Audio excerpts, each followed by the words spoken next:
I think everybody's antennas went up when we heard Jamie Dimon say there could be some other ones out there. I really want to kind of dig into this. So one of the issues here, at least when it came to First Brands, it seems to be off-balance sheet financing, in this case, selling receivables. How common is that? And does that have the potential for contagion? A good question. It's relatively common practice. We think about complex and opaque when we think the situation here with First Brands. That's not a great combination when you're thinking about lending money to an entity. It's not to say that it's uncommon or not foreseen, however. When you think about First Brands, with these off-balance sheet practices, I think the most important thing that we want to focus on is Raystone is an entity that has been known to have taken the other side of a number of these off-balance sheet deals.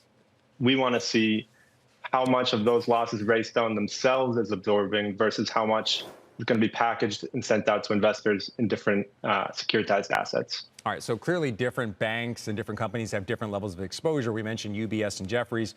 On the other hand, we saw JP Morgan write off $170 million, certainly a considerable sum of money, but not necessarily to a JP Morgan. That's not going to really move the needle on their balance sheet. So what should investors know about some of this, off-balance sheet financing and something that seems to be not only opaque, but kind of, I guess the word a lot of people like to use is shadow banking. So, I mean, how can investors protect themselves from this risk? The through point here is diversification matters. We put out research last week summing up most recent portfolio exposure to First Brands and First Brands related debt. Notably, that only captured exposure to outstanding broadly syndicated bank loans. It does not hit on a portion of the market which is significant, which would be the First Brands exposure in collateralized loan obligations, or CLOs. The point, though, on diversification is a crucial one for investors. We still don't know the full long-term ramifications here of the exposure to First Brands, but we do know that investors can mitigate losses by investing in managers that prioritize diversification and aren't taking outsized exposures to limit this type of idiosyncratic drawdown. You know, one very interesting part of this story is that we heard that Apollo, they actually shorted the debt from First Brands.